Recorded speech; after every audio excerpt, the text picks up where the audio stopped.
Let's have a ball.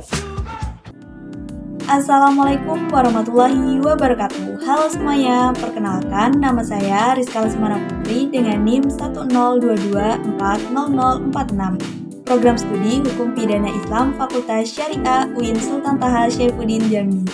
Kali ini untuk pemenuhan mata kuliah Bahasa Indonesia, saya akan menjelaskan mengenai sejarah perkembangan bahasa Indonesia.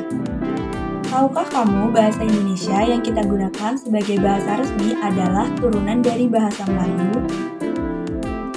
Pada zaman Kerajaan Sriwijaya, bahasa Melayu sudah digunakan di seluruh bagian wilayah Melayu.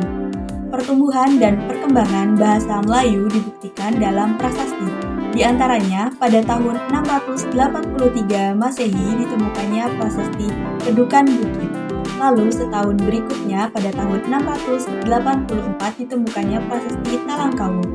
Lalu pada tahun 686 Masehi ditemukannya Kota Kapur. Dan di tahun yang sama ditemukan pula prasasti Karangberahi, tepatnya di wilayah Kabupaten Merangin, Provinsi Jambi. Kemudian ada 4 faktor mengapa bahasa Melayu diangkat menjadi bahasa Indonesia. Yang pertama, bahasa Melayu sudah lingua franca atau penghubung antar penduduk di Nusantara. Yang kedua, bahasa Melayu sangat sederhana, maksudnya adalah tidak ada tingkatan bahasa baik bahasa halus ataupun bahasa kasar. Lalu yang ketiga, suku-suku di Indonesia seperti suku Jawa, suku Sunda, suku Nias, ataupun suku lainnya menerima keberadaan bahasa Melayu. Lalu yang keempat, bahasa Melayu mempunyai kesanggupan diakui atau dipakai sebagai kebudayaan dalam arti luas. Bahasa Indonesia lahir pada tanggal 28 Oktober 1928 dan dikukuhkan sebagai bahasa nasional dan bahasa negara pada tanggal 18 Agustus 1945. Hal ini dikarenakan pada saat itu Undang-Undang Dasar 1945 baru disahkan.